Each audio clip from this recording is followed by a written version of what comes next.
이번 3주 동안 오전 예배에는 행복이라는 주제를 가지고 여러분들과 함께 이제 말씀을 나누고 있습니다.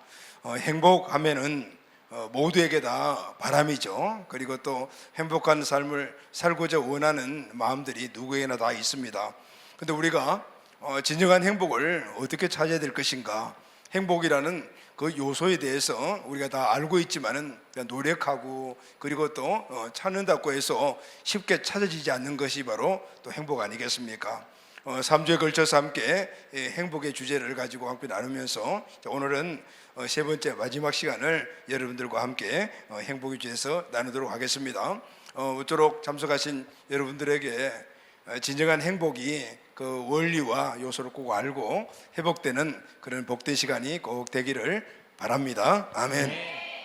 자, 여러분, 행복하면은 여러분 어떤 것을 행복이라고 생각하십니까? 그리고 또 그 행복을 가져다 주는 요소가 있을 것인데 그 행복을 가져다 주는 요소가 무엇이라고 생각하십니까?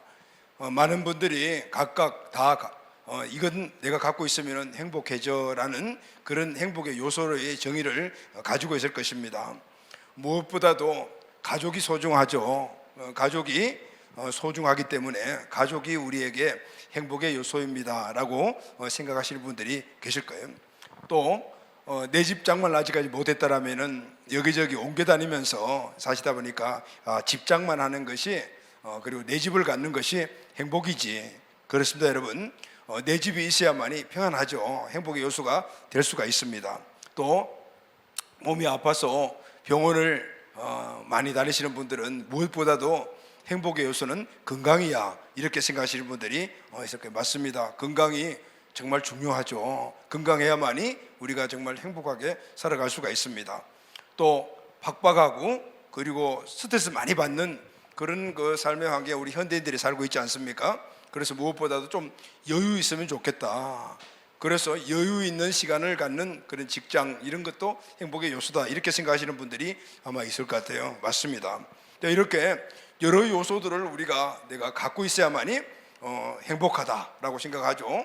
그리고 또 그 행복을 지속하기 위해서는 그 행복의 요소를 늘 갖고 있어야 된다라고 생각을 하게 됩니다. 그래서 행복의 정의하면은 아마 이렇게 정의하면은 좋을 것 같아요. 꼭 있어야 하고 그리고 늘 있어야 하는 것, 그것을 내가 갖고 있을 때 행복하다 이렇게 생각할 수 있다라고 생각을 합니다. 내게 꼭 있어야 할 것이 있어야 한다라는 것은 행복의 요소겠죠. 그리고 있어야 되는 그것을 늘 있어야 된다는 것은 그 행복을 지속하고자 원하는 그런 마음이라고 생각을 합니다. 이제 예를 들면은 우리 젖먹이 아기가 있어요. 젖먹이 아기에게서는 꼭 있어야 될 것이 뭐죠? 엄마죠. 엄마가 꼭 있어야 되고 그리고 엄마가 늘 함께 있어야 합니다. 그럴 때 아기는 안정감을 갖고 그리고 또 행복을 느끼게 되죠. 얼마 전에 이런 유머를 읽어본 적이 있습니다. 신혼부부에게 물었습니다. 남편에게 먼저 물었어요. 남편인 당신에게 있어 아내는 어떤 존재입니까? 라고 물었더니 아내는 꼭 있어야 하고 그리고 항상 내 곁에 있어야 합니다 이렇게 정의를 하더라고요. 그리고 또 아내에게 물었습니다. 아내에게서 남편은 어떤 존재입니까? 라고 물었더니 꼭 있어야 하고 항상 내 곁에 있어야 합니다 라고 동일한 답변을 했어요. 또 은퇴한 나이가 많이 든 부부에게 물어보았습니다. 먼저 남편에게 물었어요. 아내란 어떤 존재입니까? 아내는 꼭 있어야 됩니다. 그리고 늘 나와 함께 있어야 합니다 이렇게 대답을 했습니다. 아내에게 물었어요. 아내에게 남편이란 어떤 존재입니까? 라고 했더니 있어야 합니다 라고 했어요. 꼭자가 빠졌어요. 있어야 합니다 라고 이야기를 하고 그리고 늘 있으면은 좀 불편하죠 이렇게 이야기를 했다는 거죠. 그러면은 꼭 있어야 하고 그리고 항상 있어야 되는 그 요소, 행복의 요소는 뭡니까? 라고 물었더니 1위가 뭔지 아세요? 이게 유머예요. 1위가 딸이라고 그래요. 딸. 요즘 딸이 그렇게 중요한가 봐요. 딸. 두 번째는 친구라고 이야기해요. 친구. 세 번째는 여러분 뭐일 것 같아요? 반려견 그렇게 얘기를 하더라고요. 그 남편이 언제 나오나 해가지고 아무리 봐도 그때까지 안 나와요. 4위가 뭔지 아세요? TV 리모컨이라고 이야기를 했고요. 5위에 드디어 남편이 등장합니다. 유머겠죠. 자, 여러분, 우리에게는 행복하면은 여러 가지 많은 요소를 생각하지만은 전체적으로 정의를 한다라면은 꼭 있어야 하고 늘 있어야 하는 것, 이것이 바로 행복의 요소라고 말할 수가 있습니다. 대부분의 사람들이 내 인생을 행복하게 해주는 3대 요소를 경제력, 건강, 관계 혹은 가족 이렇게 생각한다는 통계가 있습니다. 풍족한 경제력과 건강한 몸, 그죠? 그리고 또 아주 폭넓은 그런 인간관계, 그리고 또 행복한 삶을 함께 나누는 가족, 이것이 정말 우리의 바람이죠. 이 모든 것들이 잘 갖춰지게 되면은 우리는 너무나 행복할 것 같아요. 맞습니다. 이 모든 것들이 늘 우리에게 있고 항상 있어야 된다라면은, 꼭 있어야 되고 늘 있어야 된다면은 정말 행복할 것 같아요. 그런데 여러분, 이렇게 풍족한 경제력이라든가 아니면은 건강이라든가 아니면 폭넓은 관계나 행복한 이 가족들, 우리가 꼭 있어야 되지만은 근데 늘 있어야 된다는 이 말에는 우리가 좀 어려움들이 있죠. 그렇게 하고 싶어요. 늘 함께 하고 싶고 갖고 싶지만은, 그러나 그렇게 되지 못하는 것들이 우리의 현실 아니겠습니까? 이 말은 어떤 의미를 우리에게 주는 것일까요? 우리가 추구하는, 대부분의 사람들이 추구하는 경제적이나 아니면 건강이나 아니면 가족이나 관계는 우리가 이것을 찾고 갖고 누리기를 원하지만은, 그러나 실제적인 상황 속에서는 그것이 온전하도록 갖춰지지 못한다라는 것을 알 수가 있죠. 그러면은 오늘 우리가 행복의 요소라고 생각하는 경제력이나 아니면 건강이나 아니면 관계, 가족들은 오늘 우리가 추구하는 행복의 요소긴 하지만은 완전하게 우리에게 행복을 가져다 주지는 못한다라는 그런 결론을 얻게 되죠. 이 말은 어떤 의미냐 하면은 우리가 추구하는 이 행복에는 한계가 있다, 완전하지 못하다, 이런 의미를 주는 것이죠. 자, 여러분, 자동차를 설계하고 만든 사람은 자동차가 안전하게 그리고 잘 굴러가기 위해서는 무엇이 있어야 하고 늘 있어야 되는가를 잘 알죠. 그래서 그 내용을 매뉴얼에 적어서 자동차를 판매할 때 함께 첨부해서 자동차 사용하는 사람들이 그래서 읽어보고 그렇게 하도록 하게 만들죠. 그게 뭘까요, 여러분? 뭐 여러 가지 요소가 있지만은 자동차에는 기름이 필요하죠. 특히 윤활유가 필요해요. 요즘은 전기 자동차가 나오기 때문에 이제 좀 자유하지만은 그 윤활유가 없게 되면은, 부족하면은 엔진이 망가져 버려요. 그러면은 엄청난 그런 손해를 보게 되잖아요. 그래서 늘 윤활유 양도 점검하고 계기판을 잘 봐야 되죠. 그리고 윤활유는 항상 있어야 되고 그리고 꼭 있어야 되고 늘 있어야 되는 거죠. 자동차를 만든 사람이 그걸 잘 알기 때문에 이걸 꼭 지켜라라고 이야기를 했고, 자동차를 산 사람은 그것을 잘 지킴으로 말미암아 자동차가 주는 유익을 누릴 수가 있게 되는 거죠. 자, 그럼 여러분, 사람은 어떨까요? 오늘 우리에게 있어서 진정한 행복의 요소는 뭘까요? 많은 사람들이 경제력이나 건강이나 이 관계, 가족에 대해서 이야기를 했지만은, 그러면은 어디서부터 시작이 될까요? 자동차를 안전하게 잘 이용하려면은 자동차를 만든 사람의 매뉴얼을 우리가 읽어봐야 되듯이, 오늘 인간을 누가 만들었냐, 사람을 누가 만들었냐, 여기서부터 우리가 시작을 해야 돼요. 자, 여러분, 사람을 누가 만드셨습니까? 나를 누가 만드셨죠? 엄마 아빠가 만드셨죠. 그러면은 우리 어머니 아버지 누가 만드셨죠? 할아버지 할머니죠. 그 위에 자꾸 올라가게 되면은 누구죠? 원숭이가 사람이 되었습니까? 아니요.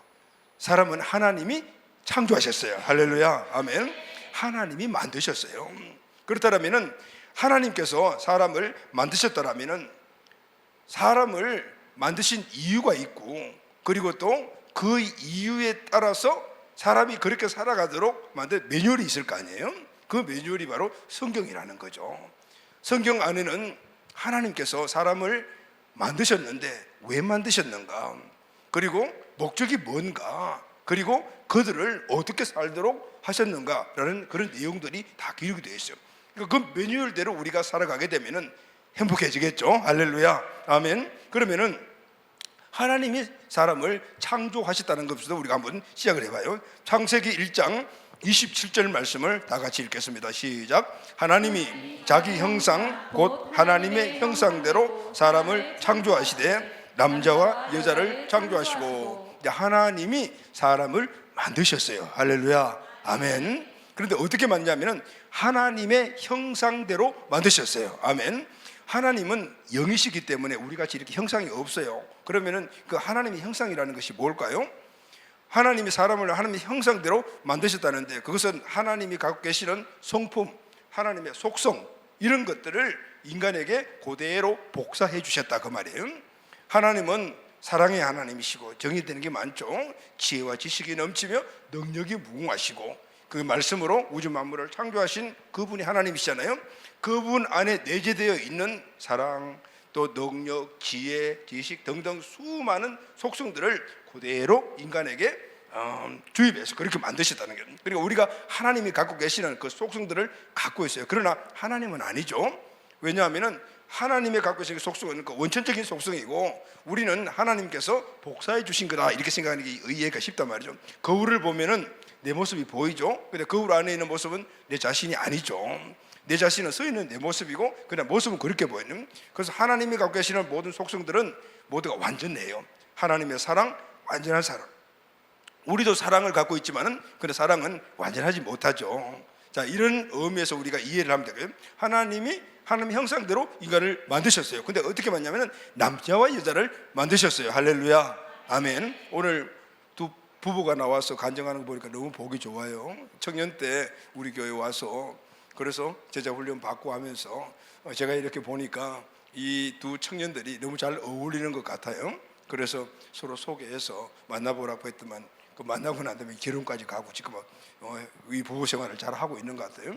물론 부부 생활 가운데서 어려움들이 있죠. 아무리 좋은 이런 관계를 통해서 만났지만은 부부 생활에 가게 되면 또 어려움들이 생기죠. 사랑해서 결혼했지만은, 그런데 나중에 보게 되면 부딪히는 것들이 있는 거죠. 이런 부분들을 사명과 비전과 또 공동체에 이 서로의 멘토링을 통해서 잘 이렇게 승화시켜 나가면서 아름다운 가정을 만들고 있는 모습을 보니까 너무 좋아요. 그런데 남자와 여자를 하나님 만드신 거예요. 남자만 만든 것이 아니고 남자와 여자를 만드셨어요. 그리고 이들을 결혼을 시켜서 가정을 만들어 주신 거예요. 하나님이 사람을 만드시고 남자와 여자를 만드시고 하나님의 형상대로 만든 이 남자와 여자를 결혼해서 부부가 되게 하셨어요. 그러면은 왜 부부가 되게 하셨을까요? 창세기 1장 28절 상반절을 다 같이 읽겠습니다. 시작. 하나님이 그들에게 복을 주시며, 목적은 바로 복을 주시기 위해서. 그런데 하나님이 개인에게 주신 복이 아니고 가정을 만든 이 부부에게 복을 주셨어요. 그런데 그 복이 어떤 복이냐면은 생육하고 번성하고 충만하고 정복하고 다스리는 복이에요. 하나님이 우주 만물을 창조를 하셨잖아요. 거기에 이 부부가 함께 살면서 자녀를 낳고, 그리고 주어진 이 우주 만물 안에서 하나하나 개척 정복해 나가면서 그것을 다스리는 그 축복을 하나님이 주신 거예요. 우주 만물은 하나님이 창조하셨으니까 하나님이 주인이시잖아요. 그런데 그 주인의 권리를 이 사람에게, 이 부부에게 위임을 해 주신 거예요. 그래서 생육하고 번성 충만 정복하고 그리고 그 모든 것들을 다스리라 라고. 할렐루야, 아멘. 이 다스리라, 생육하라, 번성하라 말은 뭐죠? 사명이거든요. 그러니까 하나님 주신 축복은 그냥 하늘에서 뚝 떨어진 축복이 아니고 주어진 축복을 생육, 번성, 충만, 정복 나가면서 그것을 내가 누리는 축복으로 주신 거예요. 그런데 혼자서 일을 하는 것이 아니고 부부가 함께 힘을 합하여서, 그리고 낳는 자녀들을 통해서 믿음의 가정 또 가문을 형성하면서 그 일을 이루가거라 이렇게 말씀해 주시네요. 할렐루야, 아멘. 자, 그러면은 이들을 어디에 살게 하셨죠? 창세기 2장 8절 말씀을 다 같이 읽겠습니다. 시작. 여호와 하나님이 동방의 에덴의 동산을 창설하시고 그 지어진 사람을 거기 두니라. 동방의 에덴이라는 동산을 창설하시고 거기에 이 두 부부를 살게 하시면서 여기서부터 시작해서 너희들이 생육 번성 충만하여 그리고 온 땅을 정복하고 다스리라 이렇게 복을 주신 거예요. 자, 이렇게 여러분, 하나님이 사람을 만드시고 그리고 그들에게 복으로 사명을 주시고, 그리고 또 그들이 에덴 동산이라는 최고의 최상의 환경에 살게 만드셨어요. 자, 이 하나님의 인간을 향한 이 뜻들을 한번 종합을 하면은 이렇게 표현할 수가 있어요. 행복한 부부관계, 풍족한 환경과 가정, 그리고 하나님 주신 꿈과 비전. 아멘. 모든 우리가 흠모하는 그런 행복의 요소들이 여기 다 담고 있죠. 하나님은 이렇게 인간을 만드신 목적이 바로 이런 삶을 살아가도록 그렇게 만드신 거예요. 그런데 이 행복한 부부관계 그리고 풍족한 환경과 가정, 하나님 주신 꿈과 비전에 다 총망라하면 딱 중심이 있어요. 그건 하나님 중심. 아멘. 하나님과 함께하는 삶에서 얻어지는 그런 축복이라는 거죠. 그래서 하나님은 인간을 만드시고 에덴 동산에 아담과 하와를 두시면서 하나님이 그곳에 함께 하시면서 그 만드신 이 인간 부부가 행복한 부부 관계를 가지고 그리고 풍족한 환경에서 가정을 이루어 자손들을 계속해서 낳으면서 번성 번영을 나가며 하나님이 주신 꿈과 비전으로 모든 방에서 개척하고 그리고 또 점점 나아지는 삶을 살아라고 그렇게 주신 거예요. 할렐루야, 아멘. 이것이 하나님이 저와 여러분들을 만든 목적이에요. 또 하나님이 만드신 사람들이 이렇게 행복한 부부관계를 가지고 풍족한 환경과 가정을 이루며 그리고 하나님 주신 꿈과 비전을 가지고 역동성 있게 살아가는 그 모습이 하나님의 꿈이에요. 하나님의 바람이란 말이죠. 그런데 여러분, 우리가 잘 알다시피 이 하나님의 꿈이 깨어졌습니다. 왜 깨어졌습니까? 그것은 바로 인간 아담과 하와가 하나님의 말씀을 거역함으로 말미암아 하나님을 떠나버렸어요. 그러니 하나님이 주셨던 놀라운 최고의 축복 그리고 최상의 환경 그리고 주신 꿈과 비전을 다 잃어버렸어요. 하나님은 그러나 여전히 사람을 사랑하시잖아요. 인간을 사랑하시잖아요. 왜냐하면 만드셨기 때문에. 그래서 다시 원래 하나님이 계획하셨던 그 최고의 축복과 최상의 환경을 회복시켜 주시기를 원하시는 거예요. 할렐루야, 아멘. 그래서 이 하나님의 말씀인 성경은 바로 우리 인생들이 잃어버린 행복을 회복하고 다시 그것을 영원히 누릴 수 있는 그리고 꼭 있어야 하고 늘 있어야 할 것을 우리에게 말씀해 주는 거예요. 그래서 우리는 이 말씀을 통해서 우리에게 꼭 있어야 되고 늘 있어야 될 것을 찾게 된다면은 오늘 꼭 있어야 될 것을 얻게 됐을 때 우리는 행복한 삶을 살게 되고 그리고 그것이 늘 우리에게 있게 될 때는 그 행복한 삶을 늘 누리며 살아갈 수가 있게 되는 것이죠. 아멘. 그래서 우리는 하나님이 우리에게 꼭 있어야 되는 것, 늘 있어야 되는 것 세 가지에 대해서 이번 초청 주일에 지금 말씀을 나누고 있지 않습니까? 지난 주일 그리고 이번 주일 셋째 주에 걸쳐서 이 본문 말씀을 가지고 우리가 함께 말씀을 나누고 있습니다. 그게 뭘까요? 고린도전서 13장 13절 말씀을 다 같이 읽겠습니다. 시작. 그런즉 믿음, 소망, 사랑 이 세 가지는 항상 있을 것인데 그 중에 제일은 사랑이라.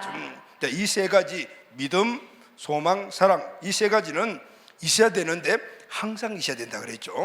항상 있어야 되는 것이고 항상 있어야만이 우리가 행복한 삶을 회복할 수가 있고 항상 있어야만이 이 행복한 삶을 늘 누릴 수가 있게 되기 때문에 믿음, 소망, 사랑 이 세 가지는 우리에게 있어야 되고 항상 있어야 되는 거예요. 할렐루야, 아멘. 하나님이 인간을 만드셨기 때문에 인간의 행복을 위해서 무엇이 있어야 되고 항상 있어야 될 것은 아시죠? 그래서 그것이 바로 매뉴얼이며 그 매뉴얼을 종합해 있는 것이 바로 믿음, 소망, 사랑이라는. 그래서 지난번 시간에 우리가 믿음과 소망에 대해서 함께 말씀을 나눴고 오늘은 마지막 시간으로 사랑에 대해서 함께 말씀을 나누겠습니다. 아멘. 오늘 이 사랑의 원리를 우리가 잘 깨닫고 우리에게 주어진 놀라운 최고의 축복, 최상의 환경 이 땅에서도 우리가 회복하고 그리고 영원한 나라에서도 그것을 누리며 살아가는 우리 모두가 되기를 예수님의 이름으로 축복합니다. 아멘. 자, 그러면은 첫 번째 말씀, 사랑이 무엇인가요? 여러분, 사랑을 무엇이라고 생각하십니까? 라우나 씨는 사랑은 눈물의 씨앗이라고 이야기를 했는데 여러분, 사랑이 눈물의 씨앗입니까? 자, 사랑의 사전의 정의를 제가 한번 찾아봤습니다.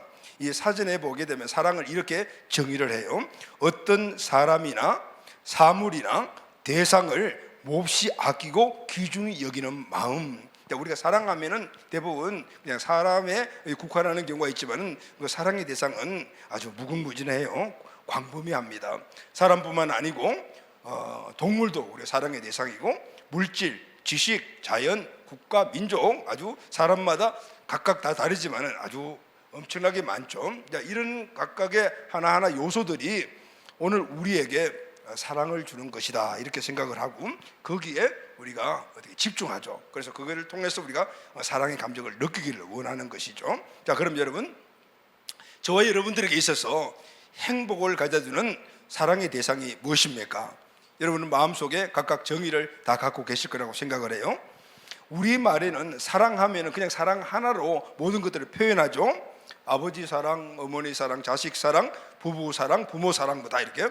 또 그것 좀 나아가서 음식 사랑, 나라 사랑, 뭐 또 요즘은 반려견도 사랑한다고 이야기하고요. 자동차 사랑 등등 사랑이라는 단어 하나를 가지고 오늘 이 몹시 아끼고 귀중히 여기는 마음을 다 표현을 해요. 영어도 러브라는 단어 하나를 사용하라 하잖아요. 그런데 오늘 신약 성경을 기록한 그 원문이 헬라어거든요. 그리스어인데, 코이네라는 헬라어인데, 이 헬라어는 지금 그리스 사람들이 사용하는 것이 아니고 그 예전에 사용했다고, 지금은 죽은 언어지만은 성경은 그 헬라어로 기록이 되어 있어요. 코이네 헬라어로 기록이 됐는데, 이 코이네 헬라의 사랑이라는 단어는 우리는 그냥 사랑하면은 모든 것을 포괄해 사랑이라는 단어를 쓰는데, 여기는 구체적으로 나누어서 이 사랑이라는 단어를 사용을 해요. 기본적인 유형이 세 가지가 있어요. 그 세 가지의 기본적인 유형들이 주로 사용됐는데, 그런데 성경이 기록되면서 그동안 한 번도 사용되지 않았던 하나의 사랑이라는 단어가 등장을 해요. 그 단어는 이 그리스의, 이 헬라의 고대 문헌에 세 번인가 네 번인가 사용됐던 그런 단어인데, 그 죽었던, 잊어버렸던 단어가 성경에 등장을 해요. 그 당시에 보편적으로 사용했던 이 사랑이라는 단어는 우리가 잘 알고 있는 단어. 첫째가 뭐냐면 에로스, 두 번째는 필레오, 세 번째는 스트로게라는 이 세 가지가 단어가 보편적으로 사용됐는데, 성경에 또 하나 새롭게 넣은 단어가 있는 게 바로 아가페라는 단어예요. 자, 그럼 여러분, 그 당시에 보편적으로 사용되는 이 사랑을 표현하는 이 단어의 내용을 우리가 한번 생각을 해보고요. 오늘 이 단어를 우리가 잘 분석을 해보면은 지금 이 단어의 사랑들을 우리가 하고 있구나라는 것을 알게 돼요. 자, 이 단어를 우리가 분석을 해보고 거기에 보완하는 가장 중요한 완전한 사랑을 표현한 아가페에 대해서 우리가 함께 생각해 보도록 하겠습니다. 첫째, 에로스적 사랑입니다. 여러분, 이 에로스라는 말을 우리가 많이 들어보죠. 이 에로스라는 단어를 들을 때 여러분 어떻게 생각하십니까? 좀 어떤 좋지 못한 단어를 그렇게 많이 사용하잖아요. 태폐적인 단어 뭐 이런 쪽에서 우리가 많이 에로스라는 단어를 하는데, 실제적인 이 에로스의 원래 뜻은 이제 그런 것이 아니에요. 그런데 이 단어들이 오늘 우리 현대인들에게 와서 많이 바뀌어진 걸 볼 수가 있어요. 자기중심적인, 자기 만족을 위한 사랑, 이걸 바로 에로스 사랑이라 그래요. 감각적이고 그리고 순간적인 사랑이다, 이렇게 이야기를 할 수가 있어요. 사랑이라기보다는 정욕이라는 표현이 더 적합한 단어이기도 합니다. 이 에로스는 미, 그러니까 아름다움과 강력한 힘, 능력, 이런 것들을 사랑하는 것을 말해주고 있어요. 안타까운 것은 우리 현대인들에게 이것이 사랑의 유일한 개념이 되고 있다는 것이죠. 그래서 아예 우상화되고 있는 걸 볼 수 있어요. 자기중심적이고 자기만족적인 사랑에는 감각적이고 순간적이라고 그랬죠. 그리고 이것은 아름다움, 외적으로 나타나는 아름다움과 그리고 강한 것, 힘, 능력, 이런 것들을 표현하는, 우리 현대인들죠. 아름다운 몸, 그리고 아름다운 외모, 건강한 몸. 비트니스 그룹이 요즘 아주 차고 넘치잖아요. 건강한 몸, 막 근육질을 만들고 이게 해서 맛있는 음식, 그리고 지식을 많이 가지고 그 지식이 힘이 되잖아요. 지식의 힘, 그리고 또 권력, 권위, 이런 것들도 힘이 되잖아요. 등등 이런 것들이 현대인들이 허무하고, 그리고 이것들을 우리가 가져야만이 우리가 행복하다라고 느껴지는 거죠. 그래서 젊은 부부들이 보면은, 젊은이들이 보게 되면은 결혼의 대상자들을 어떻게 외모 중시 그냥 얼굴도 이뻐야 되고, 남자는 돈 많이 벌어야 돼, 능력이, 이게 다 바로 에로스적인, 그것만 중심이 되면은 에로스적인 사랑의 모습이 되는 거죠. 그런데 여러분, 이 에로스의 이 목적이 되게 되면은 이 에로스는 금방 어떻게 해요? 시들어지죠. 여러분, 아무리 아름다운 외모를 갖고 있다 해서 그 외모를 보고 결혼했다 생각해 봅시다. 그런데 그 외모가 10년, 20년, 30년 그렇게 가나요? 아무리 아름답고 그런 외모라 하더라도 결혼을 하고 얘기 놓고 하면 그 다음 몸도 망가지고 그래. 금방 시대. 그럴 때 그 에로스만 집중해서 결혼했다라면 그 결혼 깨지는 거예요. 왜냐하면 이 에로스라는 것은 영원성이 없기 때문에 그래요. 강한 힘을 갖고 있고 건강한 우리 20대 30대 그 힘과 강한 몸들이 계속해서 유지되나요? 40대 50대 되면은 그렇게 강력했던 그 힘도 다 소진되어 간단 말이죠. 돈, 권력, 여러분 영원하지 않잖아요. 그게 초점을 맞추고 그런 것들이 상실되게 되면 이 에로스로 시작된 사랑은 끝이 나버리는 거예요. 영원성이 없다가 맞아. 완전하지 못하기 때문에. 그래서 우리 현대인들이 여기에 초점을 자꾸 맞추다 보니까 이 에로스는 시들어지잖아요. 그러니까 시들어지면 또 다른 강한 것, 아름다운 것을 찾다 보니까 결국은 항상 늘 사랑에 허기진 사람같이 사랑을 찾아다니는 거예요. 우리가 바다에 배를 타고 가면은 동서남북 사방에 물천지잖아요. 그런데 거기에 마시는 물은 한 방울도 없대요. 생수가 없죠. 바다에 물이 많지만 먹을 생수가 없어서 생수를 찾는 그런 모습이 우리 현대인들의 모습인데 어디에 초점을 맞추면 에로스에 맞추는 거예요. 두 번째가 필레오적 사랑이라고 하죠. 이 단어는 그냥 우애라고 표현하기가 더 쉬워요. 이 사랑은 어떤 사랑이냐면은 동질의 기호를 형성하는 인간 관계에서 발생하는 사랑 이렇게 이야기했는데 쉽게 이야기하게 되면은 형제간의 사랑, 피를 나눴으니까 그 우애, 형제간의 사랑, 또 부부도 마찬가지죠. 결혼했으니까 부부간의 사랑, 이런 것들이 필레오적 사랑이라는. 그리고 이 필레오 사랑은 에로스가 추구하는 것이 욕망이라면은 필레오는 기호에 가깝다라고 생각해요.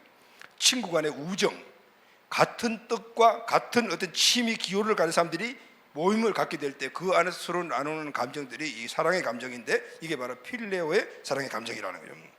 그런데 이 필레오도 완전 불완전하죠. 왜냐하면 제한된 범위 안에서만 서로 아름다워질 수가 있어요.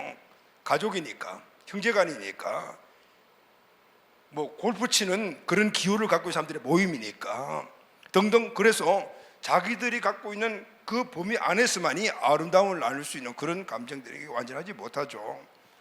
그래서 자기들의 범위를 지키기 위해서 다른 계층 그룹과 충동을 일으키기도 해요. 요즘 정치권에 보면은 이런 이야기들, 뭐 태극기 부대라는 거, 그리고 또 뭐 개딸이 뭔가 해가지고 그래서 내가 찾아봤거든요. 그랬더니는 개혁의 딸들이라는 뜻이라 해. 그래서 나는 개혁을 주장하는 그 여성들의 모임인가 봐. 그 남자들도 있더라고요. 근데 개딸이라고 그래요. 근데 이 개딸 그룹과 태극기 부대가 맨날 부딪히는 것 같아요 보니까. 왜냐하면은 자기들의 그룹 안에서는 죽고 못 살지만은 다른 이념과 계속 갖고 있는 사람들하고 부딪히네. 이게 바로 필레오의 사랑의 한계라고 말인 거죠. 범위를 지키기 위해서 다른 계층 그룹과 충돌을 일으키는 이 사랑도 유한하지 않죠. 왜냐하면은 자기 기호와 뜻이 달라지게 되면은 그냥 서슴없이 그 그룹에서 뛰어나버리고 그 사랑의 관계도 함께 끝나버리는 거죠. 유한한 사랑이는. 세 번째는 스트로크의 사랑이는 스트로크의 사랑. 이 사랑은 부모가 자식을 아끼는 같은 자연적인 사랑인데 부모의 자식에 관한 사랑 이렇게 정의할 수가 있어요. 부모가 자식을 사랑하는 것은 그 무엇과도 비교할 수 없는 그 어떤 사랑과도 비교할 순간 사랑이 맞습니다. 그러나 이 사랑도 따지고 보면은 한계적이에요. 왜냐하면은 이기심의 영역에서 온전히 벗어날 수가 없어요. 왜 그렇죠, 여러분? 내 자식이기 때문에 사랑한다는 이 의식이 바로 뿌리이기 때문에 그런 거죠. 그런데 내 자식이기 때문에도 정말 사랑한다는 이 사랑도 완전하지 못해요. 자식을 버리는 부모가 얼마나 많은지요. 요즘 계속해서 지금 신문상에 나오는 수원에 있는 어떤 집에 냉장고 안에 자기 자녀의 시신을 2017년, 2019년 오늘까지 유기했다는 이 사건을 보도하는 걸 보면서 정말 우리 젊은이 말로 너무 멘붕이 오는 거예요. 이게 도대체 있을 수 있는 일인가? 그런데 이것뿐만 아니고 그보다 더한 일도 있더라는 거죠. 아기를 놓고 난 다음에 호적하기 전에 그 아기를 판다는 거예요. 이런 일들이 지금 비일비재하게 세상에서 일어나고 있는데 그렇게 하는 주 대상이 누구냐면 부모라.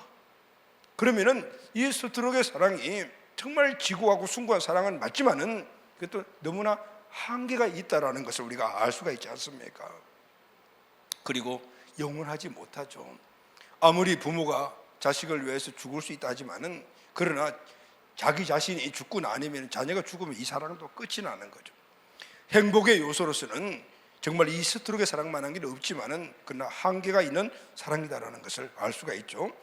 그런데 여러분, 이 세 가지 사랑은 오늘 우리가 추구하는 이 땅에 지금 많은 사람들이 처음 서론의 이야기들이 경제력, 건강, 가족, 관계, 이거하고 너무나 똑같은 거죠. 똑같은 것. 그러면은 이미 고대부터 시작을 해서 오늘까지 모든 인간들이 추구하는 그 사랑의 본질은 다 동일할 뿐만 아니라 한계가 있고 그것은 완전하지 못하다라는 것을 우리가 알 수 있습니다. 이 경제력, 여러분, 이 경제력은 강한 힘이잖아요. 강한 에로스예요. 건강, 아름다운 몸들, 이런 것들을 다 에로스거든요. 풍성한 관계, 이런 것들은 모두가 다 에로스예요. 가족, 필레오잖아요. 스트로크잖아요. 그렇지만 모든 것들이 치명적인 약점을 가지고 있는 것이죠. 완전하지 못합니다. 그래서 우리에게 완전한 행복을 가지지 못하고 있는 거죠. 오늘 이런 세 가지의 사랑에서 우리가 진정한 사랑을 찾으려고 노력을 하지만은, 그러나 거기서 완전하게 우리가 행복을 느끼지 못하기 때문에 또 다시 다른 사랑을 찾아 나서고 그렇게 사랑의 방랑자와 같이 살아가는 것이 우리 사람들이 아닌가 그렇게 생각을 하게 되는 거예요. 그런데 여러분, 놀랄 만한 사실은 이 신약 성경을 기록하는 이 헬라어에서 당시에 전혀 사용되지 않았던 새로운 한 단어가 등장을 합니다. 서론의 말들은 아가페라는 단어예요. 헬라어로 기록된 신약 성경에 무려 116회가 기록이 되어 있습니다. 자, 그렇다면 여러분, 오늘 이 성경을 기록한 이 성경 기록자는 이 세상의 세 가지 우리가 늘 행복의 요소라고 생각하면 찾아 나서는 그 행복은 불완전하기 때문에 진정한 행복을 얻을 수 있는 그것을 우리가 아가페 사랑으로 표현하고 있는 것을 볼 수가 있어요. 자, 그러면 두 번째로 사랑, 아가페 사랑은 그러면은 어떤 사랑일까요? 먼저 성경에서 말하는 이 아가페 사랑을 우리가 한번 정의를 먼저 보아야 돼요.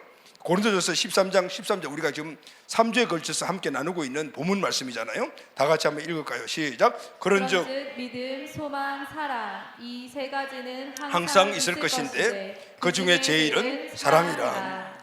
우리가 읽은 믿음, 소망, 사랑, 이 세 단어 중에 사랑이라는 이 단어의 원문이 바로 헬라어가 아가페예요.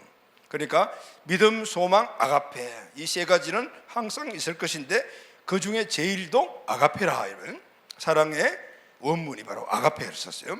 에로스, 필레오, 스트로게는 인간적인 사랑이라는 거예요. 인간적 사랑과 비교되는 이 사랑은 바로 하나님의 사랑이라고 말씀하고, 할렐루야, 아멘. 요한 1서 4장 8절 하반절 말씀을 다 같이 읽겠습니다. 시작. 하나님은 사랑이심이라. 여기도 하나님은 사랑이시라. 이번에 이 사랑이 하나님은 아가페이십니다. 그러니까 하나님 자체가 사랑, 하나님 속성이 사랑이잖아요. 하나님 자체가 사랑이시라는 거죠. 그러면은 하나님의 사랑, 이 아가페의 진수가 뭘까? 진정한 의미는 어떤 의미일까요? 자, 성경에서 한번 찾아보도록 합시다. 요한복음 3장 16절 상반절 말씀 다 같이 시작. 하나님이 세상을 이처럼 사랑하사 독생자를 주셨니. 하나님이 세상을 사랑하시다. 세상이 누구냐면 저와 여러분들이에요. 이 세상은 아직까지 죄인 되어서 구원받지 못한 그 상태에 있는, 다시 말하면 사랑을 찾고 행복을 찾지만은 진정한 행복을 잃어버려서 그 행복을 누리지 못해서 안타까워하는 이 사람들을 이야기를 하는 거죠. 그런데 이 세상, 이 사람들을 하나님이 사랑하시다는 거죠. 그 사랑이 뭐냐면은 독생자를 주신 거예요. 할렐루야, 아멘. 죄로 인해 망한 인간들을 독생자 아들을 보내주셔서 십자가에 죽게 하심으로 말미암아 그분의 사랑을 나타내신 것인데, 요한 1서 4장 10절 말씀을 다 같이 읽겠습니다. 시작. 사랑은 여기 있으니 우리가 하나님을 사랑한 것이 아니요 하나님이 우리를 사랑하사 우리 죄를 속하기 위하여 화목제물로 그 아들을 보내셨느니라. 하나님의 사랑은 바로 독생자 아들을 통해서 이 땅에 나타나셨는데, 그런데 그 독생자 아들을 보내신 목적이 있어요. 그게 뭐냐면 최고의 축복과 최상의 환경에 복을 주셨잖아요. 그런데 이 인간이 하나님을 배신하고 배신을 때리고 떠나버렸어요. 그러니까 하나님과 이 관계는 원수가 된 거잖아요. 그럼에도 불구하고 하나님은 그들을 여전히 사랑하셔서 그들을 이전에 그 축복과 최상의 환경의 복을 주시기 위하여 아들을 보내주셨다고 말해요. 할렐루야, 아멘. 이것이 하나님의 사랑이라는 거죠. 이것이 바로 아가페 사랑이라는. 요한복음 13장 1절 하반절을 다 같이 읽겠습니다. 시작. 자기 사람들을 사랑하시되 끝까지 사랑하시니라. 이 아가페 사랑은 어떤 사랑이냐면은 끝까지 사랑하시는 사랑이죠.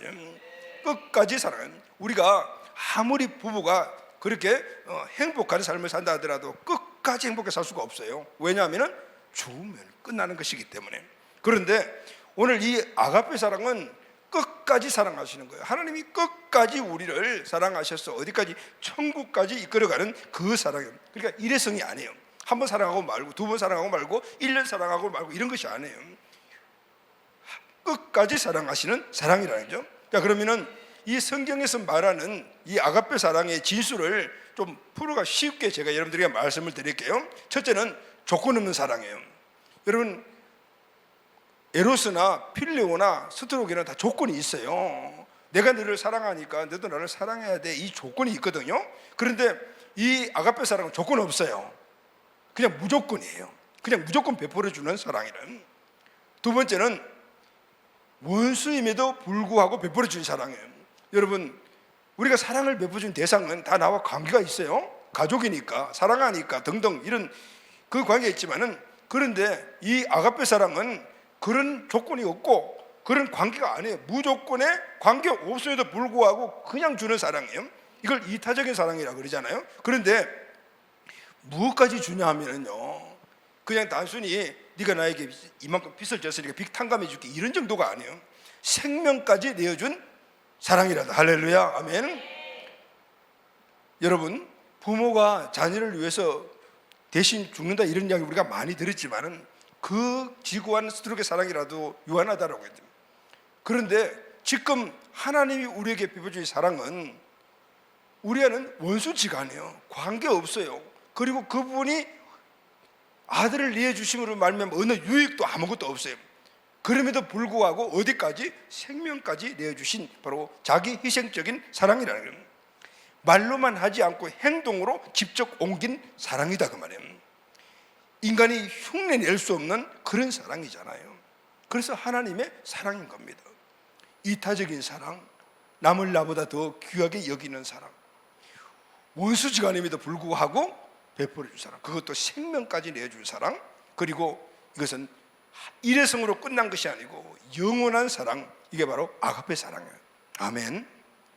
사랑하는 여러분, 오늘 우리가 왜 참된 행복을 찾지 못합니까? 사랑이 없기 때문입니다. 그런데 사랑이 널려져 있어요.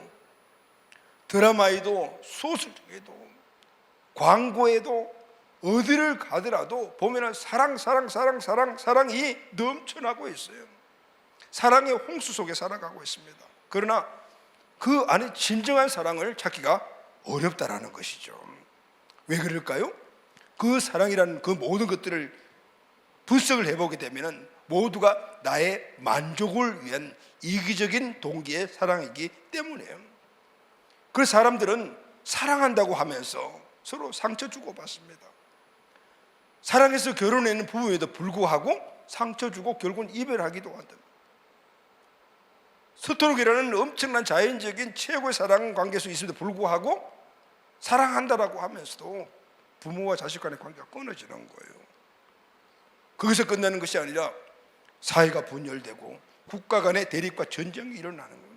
그러면 어떨까요, 여러분? 삶이 행복하지 못하죠. 사랑은 많은데 먹을 물이 없는, 홍수가 나서 온 마을에 물이 가득한데 모두가 흙탕물이라서 먹을 물 한 방울도 없는 것과 똑같은 그 시대에 우리가 살아가고 있다고 말입니다. 그래서 주님께서 이렇게 말씀을 하십니다. 요한복음 15장 9절 하반절 말씀 다 같이 읽겠습니다. 시작. 나의 사랑 안에 거하라. 이 사랑이 아가페죠. 너희들이 갖고 있는, 너희들이 행복을 원하려고 갖고 있는 에로스, 필레오, 스트에게 그 사랑 가지고는 행복할 수 없어. 그러니까 아가페 안에 거해라 이렇게 말. 할렐루야, 아멘. 아가페 안에 거해라. 그럼 요한복음 15장 11절 말씀을 다 같이 읽겠습니다. 시작. 내가 이것을 너희에게 이름은 내 기쁨이 너희 안에 있어 너희 기쁨을 충만하게 하려 함이니라. 아멘. 내가 이것을 너희에게 이름은 내 사랑 안에 거하라 라는 이것을 너희에게 이야기하는 것은 내 안에 있는 기쁨, 하나님 자체가 기쁨이시죠. 아멘. 그분의 본체가 뭐죠 여러분? 행복이잖아요. 그 기쁨, 행복을 너희 안에 있게 해서 너희도 기쁨, 행복이 충만하게 하려고 하는 것이다 이렇게 할렐루야, 아멘. 그래서 요한복음 15장 12절 말씀을 이렇게 말합니다. 다 같이 시작. 내가 너희를 사랑한 것 같이 너희도 서로 사랑하라. 이 말씀의 의미가 굉장히 중요해요. 하나님의 사랑이 오늘 우리 안에 오게 되면은 우리 안에 기쁨이 넘치고 행복이 넘치잖아요. 그럴 때 내가 너희를 사랑한 것 같이 너희도 다른 사람을 사랑할 수가 있다 그 말이에요. 할렐루야, 아멘. 주님이 말씀하신 의미가 바로 이것이 결론인 거예요. 우리의 이기적인 본성이 깨어지고 이타적이며 희생적인 사랑이 회복돼야만이 오늘 내 삶의 모든 환경에서 행복을 누릴 수가 있다 그 말이에요. 아멘. 여러분, 아무나 행복해지는 게 아니에요. 아무나 사랑을 베풀 수 있는 것이 아니에요. 내가 사랑을 갖고 있어야 합니다. 내가 에로스의 사랑을 갖고 있다면 에로스의 사랑밖에 줄 수 없어요. 필레오의 사랑을 갖고 있다면 필레오의 사랑밖에 줄 수 없고, 스트로크의 사랑을 갖고 있다면 그거밖에 줄 수가 없는 거예요. 그러나 아가페의 사랑을 갖고 있다면 아가페의 사랑을 줄 수가 있는 거예요. 할렐루야, 아멘. 여러분, 부부관계 문제가 왜 자꾸 일어납니까? 연애 시절에는 정말 죽기 살기로 사랑하고 정말 죽겠다까지 그렇게 명시하고 난 그런 관계가 결혼하고 난다면 왜 막 원수같이 그렇게 변하냐 말이죠. 이유 딱 하나입니다. 그것은 내가 잘났다라는 거예요. 이기적인 본성에서 나온 거예요. 그게 바로 에로스라 말이죠. 내가 내 것이 더 중요하고 더 잘난 거니까 너는 나에게 맞춰. 그러니까 문제가 발생하게 되는 거죠. 이런 기본적인 문제는 부부간의 문제만 일어나겠습니까? 우리 삶의 전 영역에서 일어나고 있죠. 해결 방법이 뭐죠? 반대가 되면 되는 거예요. 당신이 잘났어요. 서로가 당신이 잘났어요 하게 되면은 서로의 다툼이 일어나겠습니까? 일어나지 않죠. 화합할 수밖에 없단 말이죠. 세상이 주는 이 헬라가 말했던 세 가지의 사랑은 자기본이 자기중심적이에요. 그러나 아가페 사랑은 당신 중심이에요. 당신이 잘났어요. 당신이 최고예요. 오늘 이것이 부부간의 관계에서, 가정 안에서, 우리 공동체 안에서 이루어지게 되면은 행복이 깨어질 리가 없죠. 할렐루야, 아멘. 그래서 내가 먼저 이 아가페 사랑을 갖고 있어야만이 아내에게, 남편에게, 자녀에게, 부모에게, 공동체 안에서 타인에게 흘려보낼 수가 있는 거죠. 그럴 때 그 상황, 그 단체나 그 공동체나 가정이 행복해질 수가 있게 되는 거예요. 할렐루야, 아멘. 여러분, 이 아가페 사랑을 우리가 소유해야 돼요. 나의 사랑 안에 거하라. 이 말씀이 바로 그 말씀인 거예요. 자, 그럼 여러분, 이 아가페 사랑을 어떻게 해서 우리가 얻을 수가 있겠습니까? 요한 1서 4장에 보게 되면 사랑의 사도라고 말하는 요한 사도는 이 아가페 사랑을 어떻게 우리가 가질 수 있는가에 대해서 쫙 순서적으로 이야기를 하고 있는데, 오늘 이 말씀이 저와 여러분의 말씀이 되기를 예수님의 이름으로 축복합니다. 아멘. 자, 먼저는 어디서부터 시작이 되죠? 하나님의 사랑에서부터 시작이 돼요. 할렐루야, 아멘. 하나님은 사랑이십니다. 아멘. 요한 1서 4장 8절, 하나님은 사랑이십니다. 하나님은 사랑 자체이시라. 이 사랑은 세상이 우리가 그렇게 늘 갖고 실천해 나가는 자기주의적인 그런 사랑이 아니고 타인 중심으로 타인을 위해 살아가는 아가페 사랑이라는 거죠. 자, 이 사랑을 독생자 아들을 통해서 이 세상에 나타내 주셨습니다. 요한일서 4장 9절 말씀 다 같이 읽겠습니다. 시작. 하나님의 사랑이 우리에게 이렇게 나타난 바 되었으니 하나님이 자기의 독생자를 세상에 보내심은 그로 말미암아 우리를 살리려 하심이라. 우리의 죽어있는 행복한 삶, 그것을 다시 살리기 위한 방법은 바로 하나님의 사랑을 이 세상에 보내주는 것이었어요. 누구를 통해서요?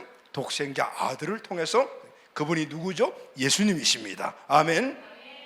예수님이 이 땅에 보내심으로 말미암아 그 사랑을 우리에게 이렇게 흘러보내 주시는데, 그런데 이 일을 직접 하신 분은 누구인가 하면은 성령님이 하신다고 하죠. 이 사랑은 성령님을 통해서 우리에게 전달이 되죠. 요한일서 4장 13절 말씀을 다 같이 읽겠습니다. 시작. 그의 성령을 우리에게 주심으로 우리가 그 안에 거하고 그가 우리 안에 거하신 줄 아느니라. 성령님은 오늘 우리가 하나님의 사랑, 아가페 사랑이 어떤 사랑인가, 그 사랑이 우리에게 참된 행복을 주는 사랑이라는 것을 깨닫게 해주셔요. 그래서 우리가 여러분, 지금 제가 여러분들에게 말씀을 전하잖아요. 근데 이 말씀을 전할 때 여러분들 깨달음이 있습니까? 이해가 되십니까? 그건 제가 여러분들에게 잘 조리 있게 말을 전해서 그런 것이 아니고, 제가 여러분들에게 말씀을 전할 때 여러분들의 하나님의 계획이 있는 한 분 한 분에게 성령께서 역사해서 이 말씀을 지금 막 깨달아지도록 만들어 주시는 거예요. 할렐루야, 아멘. 네 번째는 예수 그리스도를 영접하면 이 사랑이 내 안에 거하게 됩니다. 아멘. 성령께서 깨닫게 해주신 이 사랑을 내 마음속에 이렇게 갖고 있게 되면은 그때부터는 나는 그 사랑을 갖고 있는 사람이 되죠. 그리고 그 사랑을 갖고 있으니까 그 사랑을 풀어놓을 수가 있게 되는 거죠. 요한일서 4장 15절 말씀을 다 같이 읽겠습니다. 시작. 누구든지 예수를 하나님의 아들이라 시인하면 하나님이 그 안에 거하시고 그도 하나님 안에 거하시는. 누구든지 예수님을 하나님의 아들이라고 시인하면은, 예수님이 십자가에서 저와 여러분을 위해 대신 죽으시고 부활하셔서 하나님의 아들이심을 증명하여 우리의 주인 되심을 믿고 그분을 우리 마음속에 영접을 하게 되면은, 그때부터는 이 하나님이 우리 안에 계시죠. 하나님이 계신다니까 누가 계시는 거죠? 하나님의 사랑도 우리 안에 있게 된다. 할렐루야, 아멘. 이제부터는 하나님의 사랑이 나를 주관하게 되는 거죠. 하나님의 사랑이 내 안에 있게 되면은 그 사랑의 힘으로 우리가 실천했어요. 무엇을요? 하나님의 사랑을 실천할 수가 있게. 할렐루야. 여러분, 우리 자녀들이 부모님의 사랑을 많이 받아야 되잖아요. 왜 그런지 아시죠? 사랑받는 거 당연하지만은 그 사랑을 받아야만이, 그 안에 사랑이 있어야만이 그 사랑을 실천할 수가 있어요. 우리 자녀가 부모의 사랑을 많이 받아야지 나중에 결혼해서 부모가 되면 그 사랑을 자녀에게 흘려보낼 수가 있어요. 부모의 사랑을 많이 받지 못하고 큰 자녀들은 결혼을 해도 자기 자녀에게 사랑을 잘 베풀 줄 몰라요. 왜냐하면 안에 사랑이 없기 때문에. 우리가 하나님의 사랑을 지금 같이 말씀을 나누니까 이 사랑이 필요하구나 라고 느끼지만은 그 사랑이 내 안에 있어야죠. 이 사랑은 그냥 개념적인 것이 아니고 그 자체가 힘과 능력이라. 할렐루야, 아멘. 그러니까 힘이 있고 그 능력이 있어야지 흘러보낼 수가 있게 되는 것이죠. 그래서 이 사랑을 우리 마음속에 담고 이 사랑이 우리에게 있으면 그때부터 우리는 사랑을 실천할 수가 있어요. 여러분, 에로스, 필레오, 스트로게 다 치명적인 문제가 있죠. 유한하지 못하고 개인적, 이기적이잖아요. 그런데 문제는 그렇게 시작된 사랑이라 하더라도 내가 아가페 사랑으로 오늘 그것을 덮어버리게 되면, 할렐루야, 아멘. 그러면은 그 사랑도 성화될 수가 있는 거죠. 아멘. 여러분, 에로스의 사랑이 뭐죠? 쉽게 이야기하면은 겉으로 드러난 아름답고 강한 것들. 예를 들어서 어떤 젊은이가 그렇게 결혼할 때 그 상대방의 강한 것을 봤어요. 아름다운 것을 봤어요. 남자는 여자의 아름다운 외모를 보고 결혼했고, 이 여자는 남자의 강한 그런 능력, 경제력을 보고 결혼했다 칩시다. 그러면은 이 두 가지가 깨어지게 되면 이 부분은 끝나는 거예요. 그런데 여기에 아가페 사랑이 덮어지게 될 때, 할렐루야, 아멘. 그 사랑이 바뀌어지게 되게 되면은 아무리 아름다움이 변해서 취해져도 그 사랑은 본성이 영원한 사랑이기 때문에 끝까지 사랑하게 된다. 할렐루야, 아멘. 강력한 힘이 없어진다 하더라도 무조건적인 사랑이기 때문에 끝까지 사랑해서 이 부부는 에로스로 시작했지만은 아가페로 바뀌어짐으로 말미암아 행복한 삶을 영원히 살아갈 수가 있게 돼요. 할렐루야, 아멘. 필레오도 스트로에게도 마찬가지인 거예요. 오늘 우리가 잘못된 선택, 그것은 어쩔 수 없어요. 우리가 제 아래 살다 보면 그럴 수밖에 없어요. 그렇다 하더라도 오늘 하나님의 사랑이 내 안에 거하고 그 사랑이 나를 압도하여 그것을 흘러버릴 수 있는 사랑이 되면은 오늘 우리 개인뿐만 아니라 우리 가정과 모든 관계의 회복이 일어나게 되고 진정한 가정의 행복, 부부간의 행복, 자녀와 부모 간의 행복, 우리 공동체나 직장, 사업장 이 모든 영역 안에서의 행복이 회복되는 것. 할렐루야, 아멘. 사랑하는 여러분, 여러분의 인생의 목표가 무엇입니까? 여러 말을 지금 다 마음속에서 할 수 있겠지만 따지고 보면 딱 하나입니다. 행복하게 살고 싶어요 랍니다. 그렇죠 여러분? 우리에게 그러면 참된 행복을 가져주는 요소가 뭐죠? 그냥 행복이 이루어지는 게 아니잖아요. 그게 무엇입니까? 꼭 있어야 하고 항상 있어야 하는 것, 우리가 그렇게 정의하지 않았습니까? 성경은 우리 사람을 만들고 사람의 행복의 요소가 무언가를 아시는 그분은 우리 인간 행복의 매뉴얼 성경에서 믿음, 소망, 사랑이라고 말씀하고 있습니다. 왜 믿음입니까? 우리는 믿음으로 죄에서 구원받았습니다. 아멘. 그리고 그 믿음을 갖고 있을 때 우리가 세상을 이겨나갈 수가 있기 때문입니다. 그래서 믿음을 갖고 있어야만 행복이 주겠어요. 왜 소망입니까? 예수님 당신 자체가 우리에게 소망이시죠. 그래서 예수님을 목표와 목적으로 삼고 살게 되면 우리 인생이 흔들리지 않아요. 오늘 우리 인생의 목적과 목표, 꿈과 비전을 삼은 것들을 가지고 나가다 보면 흔들리잖아요. 주저앉잖아요. 그러나 견고함, 진리 대신 예수님을 목적과 목표로 삼고 살면 우리 인생의 방향성이 딱 정해지고 방법이 정해지게 되면 흔들리지 않아요. 그래서 우리에게 진정한 행복의 요소가 되는 거예요. 오늘 우리가 함께 나눈 사랑입니다. 여러분, 하나님의 이 아가페의 사랑이 오늘 우리에게 어떻게 나타났죠? 예수 그리스도를 통해서. 할렐루야, 아멘. 그런데 믿음, 소망도 다 그 주체가 누구죠? 예수입니다.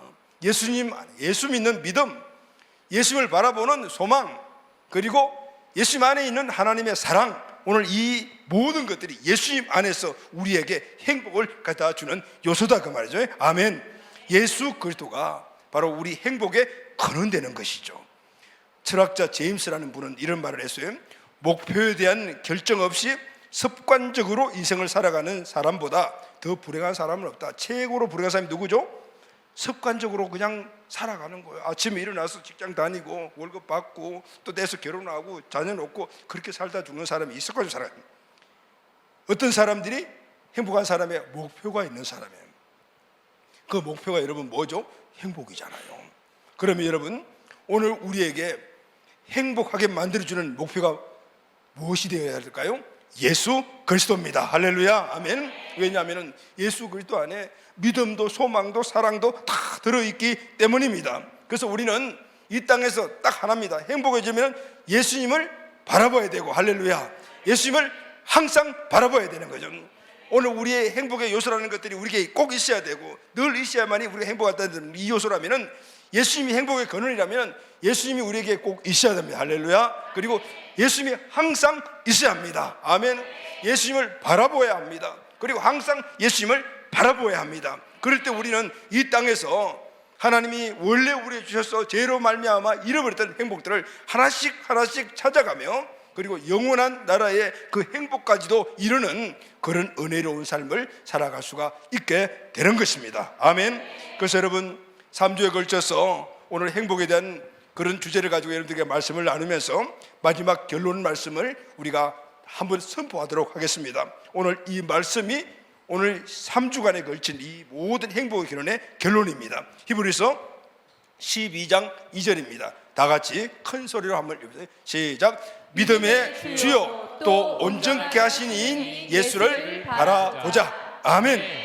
왜 예수님을 바라보아야 합니까? 그분은 바로 믿음의 주인이시며, 그리고 우리에게 소망의 모든 것들을 주시는 분이시며 하나님의 사랑의 본체시기 때문에 우리는 예수님을 바라보고 예수님을 따라 사는 것, 그것은 바로 예수님이 하신 모든 삶을 우리가 그대로 따라 살아가고 예수님이 하신 말씀을 따라서 살아가게 되면 오늘 우리는 하나님이 원래 우리 사람을 만드시고 주셨던 놀라운 은혜의 축복, 모든 환경을 회복시켜 가게 될 줄로 믿습니다. 아멘. 이 은혜가 우리에게 있게 되기를 바랍니다. 아멘. 자, 여러분 모두가 오늘 이 말씀 우리 마음속에 새기고 이 시간 우리가 한번 결단하도록 하겠습니다. 모두 조용히 눈을 감아주시기를 바랍니다. 사랑하는 초청받은 여러분, 그리고 우리 가족 여러분, 하나님께서 6월달 우리에게 행복이라는 주제를 가지고 잃어버렸던 행복의 회복에 대한 말씀을 축복으로 주셨습니다. 그래서 우리는 3주 동안 믿음, 소망, 사랑이라는 주제를 가지고 행복의 근원에 가까이 가며 잃어버렸던 행복이를 알고 찾게 되었습니다. 믿음은 오늘 우리가 잃어버렸던 행복을 찾는 강력한 하나님 주신 힘일 뿐이에요. 소망은 잃어버렸던 꿈과 비전을 찾는 강력한 행복의 조건이에요. 하나님의 사랑은 우리 인간적인 사랑을 덮어버리고 남을 정도로 상대방을 사랑하는 이타적인 사랑의 결정체로 예수 그리스도를 통하여 우리에게 주셨습니다. 그렇다면 우리의 소망은 예수님이시죠? 예수님만 믿고 예수님만 바라보고 예수님의 사랑을 실천하면 우리는 잃어버린 행복을 찾을 수가 있습니다. 어떻게 이 예수 그리스도를 통한 회복을 이룰 수가 있습니까? 그것은 예수 그리스도를 우리 죄를 대신해서 죽으신 구원자로 3일 만에 부활하신 하나님의 아들 예수를 주인으로 믿고 우리 마음속에 그분을 주인으로 영접하는 것입니다.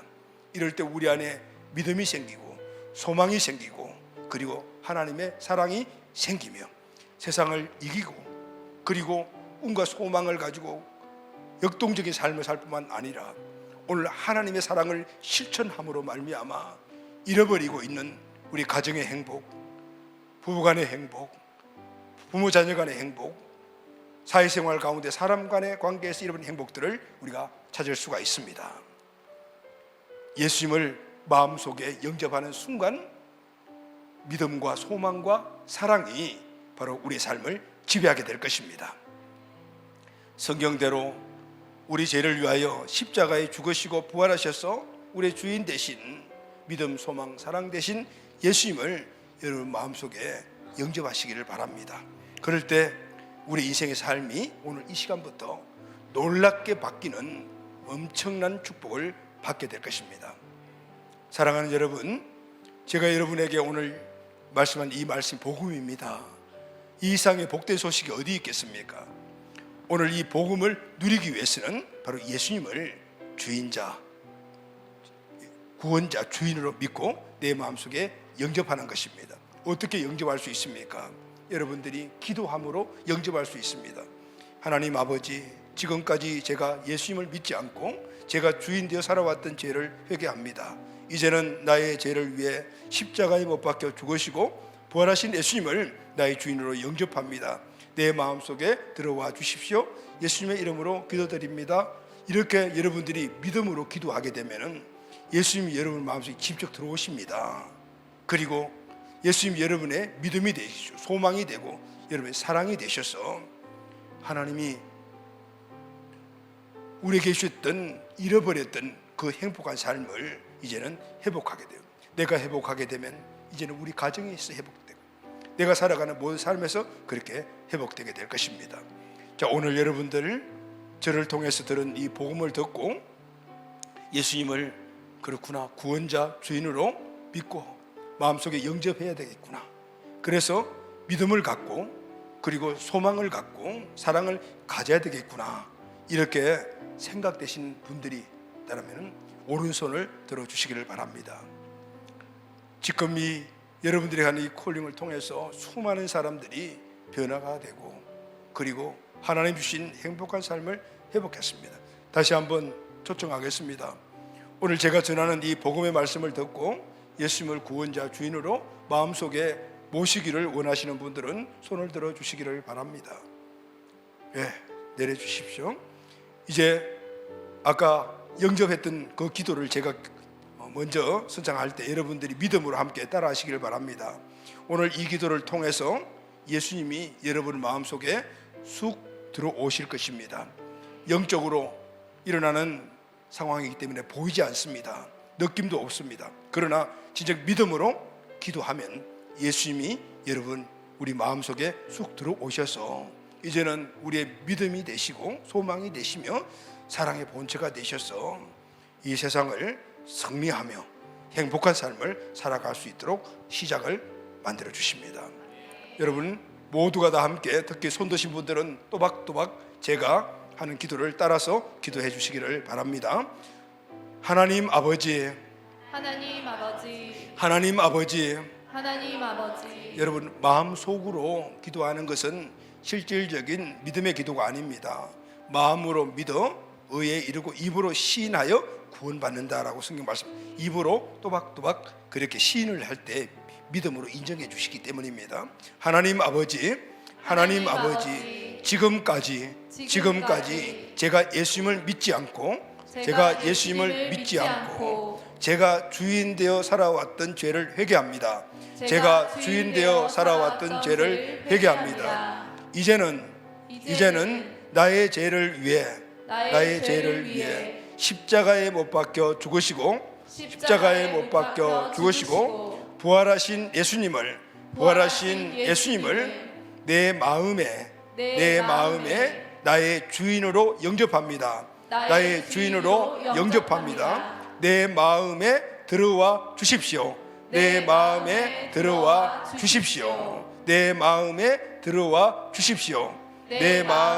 들어와 주십시오. 예수님의 이름으로 기도드립니다. 아멘, 아멘, 아멘. 불 켜주세요. 할렐루야, 아멘. 자, 여러분들께서 지금 믿음으로 내 마음속에 들어와 주십시오 라고 예수님을 내 마음속에 초청했을 때 예수님은 실제 여러분 마음속에 쑥 들어가십니다. 보이지 않고 느낌이 없을 뿐이지만 이제는 예수님이 여러분들의 주인이 되셔서 여러분들의 믿음의 대상이 될 뿐만 아니라 소망을 주시고 하나님의 사랑을 실천할 수 있도록 힘을 더하여 주셔서 여러분의 삶이 이제부터는 바뀌기 시작합니다. 할렐루야, 아멘. 여러분들이 오늘 예수님을 영접하는 것에 대한 제가 확신을 갖도록 한번 질문하겠습니다. 예수님 지금 어디 계십니까? 지금 영접하신 분들 마음속에 계십니다. 아멘. 그러면 이전에 우리 지은 모든 죄가 어떻게 됐을까요? 오늘 회개 기도함으로 말미암아 다 해결되었습니다. 다시 죄를 범하면 어떻게 되죠? 이제는 회개하면은 사해 주십니다. 그러나 다시는 죄를 범하지 않도록 해야 됩니다. 예수님은 우리의 무엇이 되셨죠? 나의 구원자와 주인이 되셨습니다. 아멘. 언제 구원받았을까요? 지금 여러분들이 정말 믿음으로 예수님을 영접했다면 지금 예수님이 내 마음속에 들어오는 순간 우리는 구원받았고 이제 죽어도 우리는 천국 갈 수가 있어요. 할렐루야, 아멘. 한 번 받은 구원은 절대로 소멸되지 않거나 취소되지 않습니다. 왜냐하면 하나님은 영원히 우리를 사랑하시기 때문입니다. 요한복음 10장 28절 29절 말씀을 다 같이 한번 읽을까요? 시작. 내가 그들에게 영생을, 자 여기까지요. 내가 여러분들에게 영생, 내가 아니고 하나님이 저와 여러분들에게 지금 영생을 주셨어요. 아멘. 자, 시작. 영원히 멸망하지 아니할 것이요. 이제 구원받은 이 구원은 취소되지 않습니다. 우리는 영원히 이제는 멸망받지 않습니다. 우리는 이제는 실패할래야 실패할 수도 없고 멸망할래야 멸망할 수도 없는 존재가 되어버린 거예요. 할렐루야, 아멘. 시작. 또 그들을 내 손에서 뺏을 자가 없느니라. 이제는 하나님이 내 안에 계시고 예수님이 내 안에 계시기 때문에 누가 나를 빼앗아갈 수 있겠습니까? 이 세상에 온 우주 만물에 능하신 주님 이상의 능력인 자는 없다 그 말이에요. 그래서 누구도 내가 받은 구원을 빼앗아갈 수가 없다. 그 다음 시작. 그들은 주신 내 아버지는 만물보다 크심에 아무도 아버지에서 빼앗을 자가 없느니라. 아멘. 이제는 구원받은 자로서 나는 믿음으로 세상을 이길 수가 있다. 문제를 이길 수가 있다. 나에게는 내 인생의 삶을 잘 되는 삶으로 생육, 번성, 충만, 정복 다스리는 꿈과 비전을 이끌어 가시는 예수님이 내 안에 계신다. 아멘. 하나님의 사랑이 내 안에 계신다. 이 사랑에 압도되어 이제 이 사랑을 실천하며 살아갈 것이다. 이 믿음을 가지고 이제 살아가는 여러분 되시기를 바랍니다. 이럴 때 우리의 삶은 에덴 동산에 주셨던 그 놀라운 행복한 환경과 축복을 회복해 나가면서 죽음이 요인한 영원한 천국에서 영원한 행복을 누리며 살아가게 될 것입니다. 아멘. 제가 여러분들을 위해서 축복 기도를 해드리겠습니다. 사랑과 은혜가 많으신 하나님 아버지, 오늘 총력 추석주일 초청 예배에 참석된 귀한 분들과 또 우리 공동체 온 가족들이 복음을 듣고 오늘 아가페 사랑의 본체이신 예수 그리스도를 우리 마음속에 영접하여 우리가 아가페 사랑의 사랑 덩어리가 되게 하심을 감사합니다. 이제는 이 사랑을 내 삶의 영역에 흘러보내고 풀어놓음으로 말미암아 진정한 하나님 주시는 행복한 삶의 환경을 회복하게 될 줄로 믿습니다. 오늘 예수 그리스도를 구원자 주인으로 영접한 온 모든 분들이 이 축복을 이제 영원히 누리며 살아가게 하여 주시옵소서. 예수님의 이름으로 축복하며 기도하옵나이다. 아멘.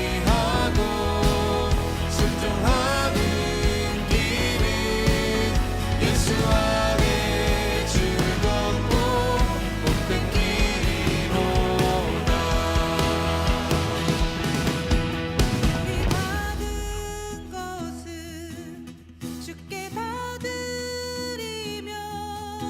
그 신사